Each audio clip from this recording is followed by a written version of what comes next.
Morning Kasturians, and welcome to video 1 of chapter 6 Civics, Marginalization and Social Justice. In this video we will discuss who are the marginalized people and what are the different categories of marginalization prevailing in Indian society. So let's start. See, marginalization, it refers to a process which is prevailing in society. So in other words, we can say it's a social process by which certain sections of society, they are exploited or they are not allowed to enjoy higher social standing. These people generally belong to the low caste and they are confined to a lower social standing. In the marginalized groups, the main group included is the scheduled caste people or the untouchables. When the constitution was being framed, so these discriminatory practices, they were prevailing.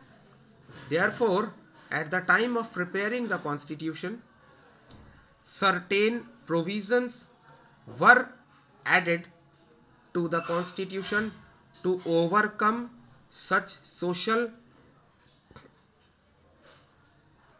evil and to made these people enjoy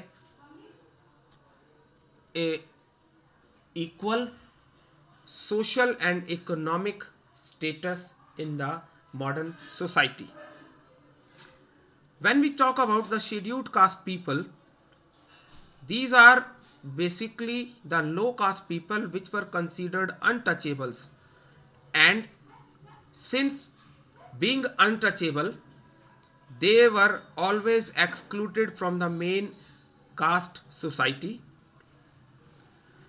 Since they were excluded from the main caste society, so all the social practices, they were not meant for them. Even they were denied education also, and they were not allowed to take up any other profession except for adopting their own hereditary professions. So this is the basic reason that they remained economically backward, and there were no such opportunities for them to improve their conditions. According to our Indian constitution, those people who were considered untouchables in the ancient times, they were basically called the scheduled caste. And sometimes these people are also referred to as the Dalits.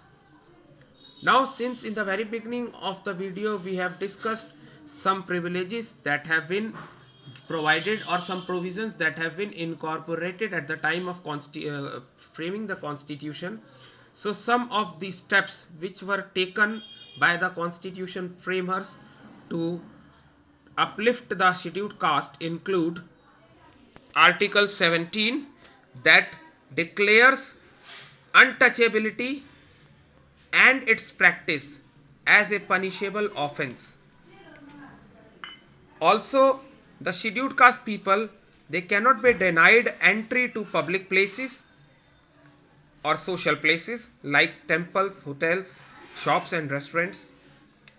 No such discrimination can be there with them when it comes to using public wells and water tanks. Caste based denial of admission was not allowed. That is, no child can be denied admission to any school or institution which is maintained by the state on the basis of his or her caste.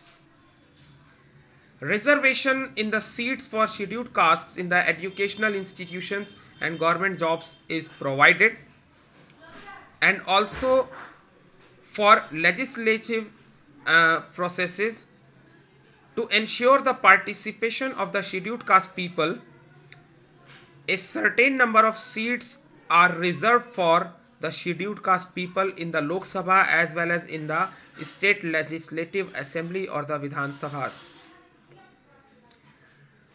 Apart from this, certain electoral constituencies, they have been declared reserved exclusively for the scheduled caste candidates, from where only a person belonging to a scheduled caste can contest elections.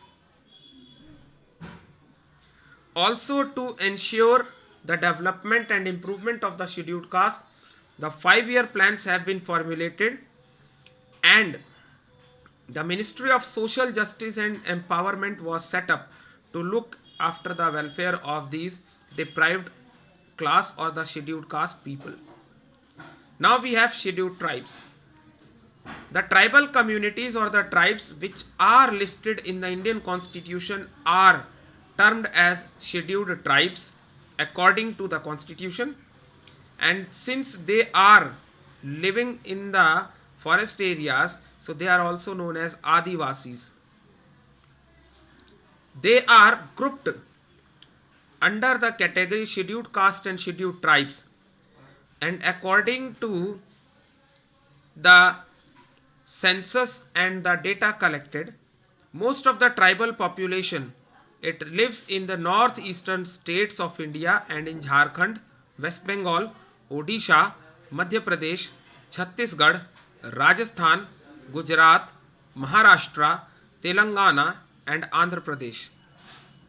The prominent tribes in India include the Gonds of the Madhya Pradesh, Chhattisgarh, Maharashtra and Telangana, the Bhils of Rajasthan, Gujarat, Maharashtra and Madhya Pradesh, the Santhals of Jharkhand, Odisha and West Bengal, and apart from these, Aptani in Arunachal Pradesh, Mizo in Mizoram, Warli in Maharashtra, Khasi in Meghalaya and Naga in Nagaland and Bishnoi community in Rajasthan.